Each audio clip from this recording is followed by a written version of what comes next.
जय हिंद everyone, welcome to Python coding academy. Python coding academy में आप सभी का स्वागत है। मैं नितेश तिवारी आज आप सभी को कंडीशनल स्टेटमेंट के बारे में बताने वाला हूं। पिछली वीडियो में हमने कंडीशनल स्टेटमेंट्स के बारे में बेसिक नॉलेज ले लिया था। आज हम उसी का प्रैक्टिकल करने वाले हैं। हम उन सभी टॉपिक को विजुअल स्टूडियो कोड में एग्जीक्यूट करा के समझेंगे। कंडीशनल स्टेटमेंट के बेसिक कॉन्सेप्ट आपको क्लियर हो गया होगा, आई होप। तो आज हम जो डिस्कस करने वाले हैं उन टॉपिक्स के बारे में बता देता हूं। आज मैं आप if statement, if else statement, if else, if else and nested if statement के बारे में एक एक प्रोग्राम बना के और इन सभी स्टेटमेंट्स का यूज करके उसे एग्जीक्यूट करके समझेंगे। तो विजुअल स्टूडियो कोड को स्टार्ट करके हम लोग ये प्रोग्राम एग्जीक्यूट करना स्टार्ट करते हैं। आप लोग ध्यान से समझिएगा और ये सभी के सभी टॉपिक आपको क्लियर हो जाएंगे जब हम इसका प्रैक्टिकल करेंगे। तो विजुअल स्टूडियो कोड में हम इसे एग्जीक्यूट करना स्टार्ट करते हैं। विजुअल स्टूडियो कोड में इफ़ स्टेटमेंट का प्रोग्राम आपके सामने है। इसमें एक वेरिएबल है जिसका नाम एज है। एज नाम की वेरिएबल के अंदर 18 असाइन करा दिया गया है। इसके बाद नेक्स्ट लाइन में इफ़ स्टेटमेंट कंडीशन का यूज किया गया है, जिसमें कंडीशन ये चेक कर रहा है कि जो एज नाम की वेरिएबल है उसके अंदर जो वैल्यू है क्या वो 18 के बराबर है या 18 से ज़्यादा है। अगर 18 के बराबर है या उससे ज़्यादा है तो ये वाली लाइन एग्जीक्यूट करना है, you are eligible to vote. अगर ये कंडीशन ट्रू होती है तो ये लाइन एग्जीक्यूट होके रन होके आउटपुट में आएगा। अगर अदरवाइज अगर ये 18 से कम है तो इसका output you are eligible to vote नहीं आएगा। इफ स्टेटमेंट का प्रोग्राम एग्जीक्यूट किया हुआ है, यहाँ पे देखिए you are eligible to vote output आ रहा है। इसको हम दोबारा से एग्जीक्यूट करके भी देख सकते हैं। मैंने प्रोग्राम को दोबारा एग्जीक्यूट कर दिया है। अब आप देख सकते हैं कि आपके सामने इसका आउटपुट आ गया है, you are eligible to vote. अगर यहाँ पे मैं एज में 18 से कम वैल्यू देता हूँ तो ये वाली लाइन एग्जीक्यूट नहीं होगी, क्योंकि इफ़ के सामने वाली कंडीशन अगर फॉल्स होती है तो ये इफ़ वाले स्कोप में जो भी लिखा है हमने वो एग्जीक्यूट नहीं होगा। वीडियो में मैंने पहले आपको बताया था कि इफ़ स्टेटमेंट के बाद जो स्टेटमेंट प्रिंट करना है, प्रिंट फंक्शन के अंदर जो लिखा हुआ है उसके लिए हमने यहाँ पे साइड में इंडेंशन छोड़ा हुआ है। ये इंडेंशन छोड़ना इम्पॉर्टेंट होता है, नहीं तो ये एग्जीक्यूट नहीं होगा। ये इसका स्कोप बताता है, मतलब इस कंडीशन के ट्रू होने पे यही लाइन प्रिंट होगी, उसके लिए इंडेंशन छोड़ना ज़रूरी होता है। चलते हैं अब हम लोग नेक्स्ट प्रोग्राम की तरफ। नेक्स्ट प्रोग्राम स्क्रीन पे आपके सामने है। इसमें हम देख सकते हैं यहाँ पे एक वेरिएबल है जिसका नाम है नंबर और उसकी वैल्यू 6 असाइन की गई है। यहाँ पे कंडीशन के ट्रू होने पे क्या आउटपुट देना है और कंडीशन ट्रू नहीं है, फॉल्स है तो क्या आउटपुट देना है, वो दोनों बातें लिखी जाती है। इफ़ और इफ एल्स में यही डिफरेंस है। इफ स्टेटमेंट में कंडीशन के ट्रू होने पे क्या करना है केवल ये डिफाइन किया जाता है, लेकिन इफ एल्स में कंडीशन के ट्रू होने पे क्या आउटपुट देना है और कंडीशन के फॉल्स होने पर क्या आउटपुट देना है, ये दोनों बातें डिफाइन की जाती हैं।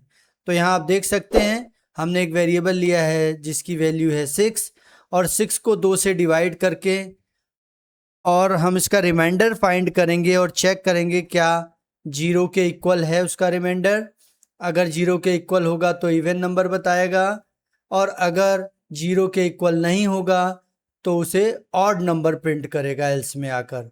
कंडीशन ट्रू हुई तो ये वाली लाइन एग्जीक्यूट होगी जो इफ़ के बाद लिखी हुई है, एल्स में नहीं जाएगा। और अगर ये कंडीशन फॉल्स होती है तो एल्स में आके नेक्स्ट वाला जो स्टेटमेंट है प्रिंट में लिखा हुआ है उसे आउटपुट में दिखाएगा। तो इसको हम रन करा के देखते हैं। इसको मैंने एग्जीक्यूट कर दिया है, प्रोग्राम रन हो रहा है। देखिए इसका आउटपुट इवन नंबर आ रहा है, क्योंकि 6 को 2 से डिवाइड करने पे उसका रिमाइंडर 0 आएगा और 0 इक्वल्स टू 0 कंडीशन सेटिस्फाइड हो रही है, तो ये वाली लाइन एग्जीक्यूट हो जाएगी। अगर हम यहाँ पे 6 की जगह पे वैल्यू चेंज कर देते हैं, अगर 5 देते हैं तो रिमाइंडर 1 आएगा और 1 0 के इक्वल नहीं होगा, कंडीशन फॉल्स हो जाएगी, तो ये एल्स में जाके ऑड नंबर प्रिंट करेगा। अब हम इसे भी एग्जीक्यूट करके देख देते हैं कि क्या 5 अगर हम लोग इनपुट करेंगे तो क्या ऑड नंबर आता है कि नहीं। नंबर की वैल्यू 5 करने के बाद हम इसको एग्जीक्यूट करके देखते हैं क्या ऑड नंबर आउटपुट आता है। अब आप देख सकते हैं कि जो इसका आउटपुट है 5 करने पर ऑड नंबर आ रहा है। जैसे कि हमने देखा था पहले 6 वैल्यू इनपुट किया तो इसका आउटपुट इवन नंबर आ रहा था, और जब हमने नंबर की वैल्यू 5 इनिशियलाइज कर दी तो इसका आउटपुट ऑड नंबर आने लगा। तो इससे ये क्लियर हो जाता है कॉन्सेप्ट कि अगर कंडीशन सेटिस्फाइड है तो इफ़ के बाद वाले स्टेटमेंट को एग्जीक्यूट करेगा, और अगर कंडीशन अनसेटिस्फाइड या फॉल्स होती है तो एल्स में आकर एल्स के बाद वाले प्रिंट कमांड को रन कराता है। अब चलते हैं हम नेक्स्ट इफ़ एल्स स्टेटमेंट की तरफ। अब हमारे सामने ये प्रोग्राम इफ़ एल्स स्टेटमेंट से रिलेटेड है। इसमें एक वेरिएबल डिक्लेयर किया गया है जिसकी वैल्यू है 75 और वेरिएबल का नाम है मार्क्स। यहाँ पे हमने एक कंडीशन लगाई है if marks greater than equal to 90 तो प्रिंट करेगा ग्रेड ए। अगर ऐसा नहीं है, कंडीशन ये वाली फॉल्स होती है, तो एलिफ में आएगा और यहाँ पे उसी वेरिएबल की वैल्यू को चेक करेगा क्या वो ग्रेटर देन और इक्वल टू 60 है, तो प्रिंट करना है ग्रेड बी। और अगर ये दोनों कंडीशन सेटिस्फाइड नहीं होती है तो एल्स में आएगा और प्रिंट कर देगा ग्रेड सी। इफ़ एल्स का स्टेटमेंट का यूज करते हैं मल्टीपल कंडीशंस के लिए। हमारे सामने मल्टीपल कंडीशंस हैं, लाइक ये 90 या 90 अबव तो ग्रेड ए प्रिंट करना है, 60 और 60 अबव के लिए ग्रेड बी प्रिंट करना है, और 60 से नीचे है तो ग्रेड सी प्रिंट करना है। उसके लिए ये प्रोग्राम है। चलिए अब हम इसको एग्जीक्यूट करके देखते हैं। अब इसे क्लिक करेंगे और ये एग्जीक्यूशन स्टार्ट हो जाएगा इसका। देखिए इसका आउटपुट आपके सामने है। इसका आउटपुट आ रहा है ग्रेड बी। ग्रेड बी इसका आउटपुट कैसे आया होगा? मार्क्स की वैल्यू 75 है। 75 में पहली कंडीशन इसके आगे है मार्क्स की वैल्यू अगर ग्रेटर देन और इक्वल टू 90 है तो ग्रेड ए प्रिंट करना है, लेकिन ये पहली वाली कंडीशन को सेटिस्फाइड नहीं कर रहा है। दूसरी कंडीशन एलिफ में आया, अगर ऐसा नहीं है तो एलिफ में आएगा और चेक करेगा मार्क्स की वैल्यू जो कि 75 है वो ग्रेटर देन और इक्वल टू 60 है, तो 60 के इक्वल तो नहीं है लेकिन ग्रेटर है। तब ऐसी सिचुएशन में इसको क्या प्रिंट करना है? ग्रेड बी, मतलब दूसरी को सेटिस्फाइड कर रहा है इस कंडीशन को, तो इसने आउटपुट ग्रेड बी प्रिंट किया। अगर यहाँ 75 की वैल्यू हम घटा देते हैं या बढ़ा देते हैं तो इसका आउटपुट ग्रेड ए भी प्रिंट कर सकता है या ग्रेड सी, जो भी कंडीशन को ये सेटिस्फाइड करेगा वही इसका आउटपुट आ जाएगा। अगर मैं यहाँ पे वैल्यू चेंज करके 50 दे देता हूँ और इसे एग्जीक्यूट करके देखते हैं,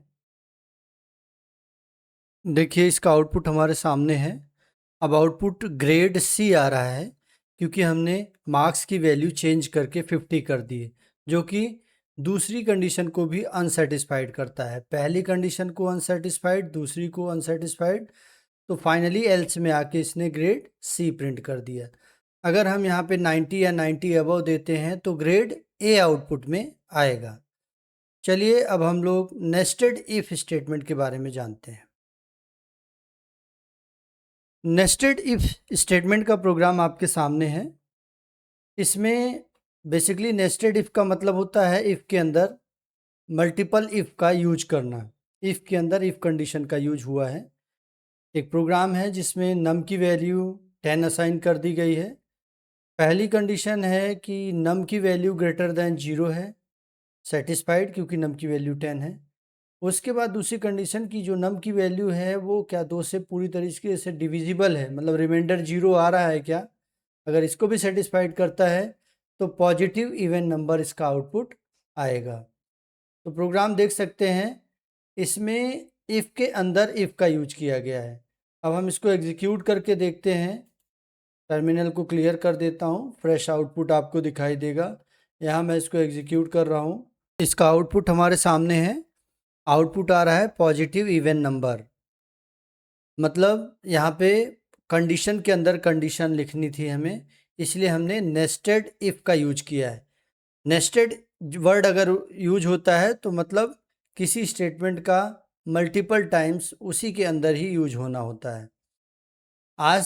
आज आपको मैंने बेसिक कॉन्सेप्ट में if statement, if else statement, if else if statement और नेस्टेड के बारे में प्रैक्टिकली समझाया।